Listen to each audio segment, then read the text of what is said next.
The ratio of magnetic moment of Fe+3 and CO+2 ion is।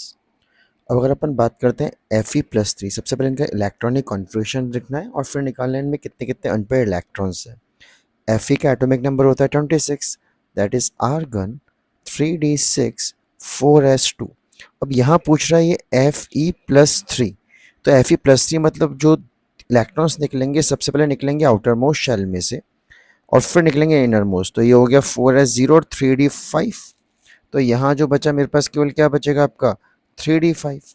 तो कितने unpaired electron हुए, अगर मैं अनपेयर्ड इलेक्ट्रॉन निकालना चाहूँ यहाँ पे तो 3d5, दैट इज 1 2 3 4 5।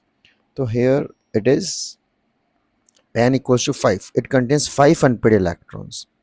वही अगर मैं बात करता हूँ CO+2 की, तो यहाँ पे अगर मैं देखूँ CO का एटॉमिक नंबर होता है 27, that is argon 3d7 4s2। But मुझे चाहिए CO+2, तो +2 में 2 इलेक्ट्रॉन सबसे पहले आउटर मोस्ट में जाएंगे, तो कितने बचे मेरे पास केवल 3d7। तो अगर मैं यहाँ पे अनपेड इलेक्ट्रॉन निकालने लगूँ तो अनपेड इलेक्ट्रॉन कितने आएंगे इसके अंदर, दैट इज 1 2 3 4 5 6 7। तो इट कंटेन्स 3 अनपेड इलेक्ट्रॉन। अब as we know it contains 3 unpaired electron। as we know magnetic moment की अगर मैं फॉर्मूले की बात करूं तो मैग्नेटिक मोमेंट मुझे किसका चाहिए, magnetic moment of Fe+2 to magnetic moment of Fe+3 to FeCO+2। Magnetic moment का फॉर्मूला होता है √n+2 भोर मैग्नेट्रॉन, इधर भी n+2 भोर मैग्नेट्रॉन।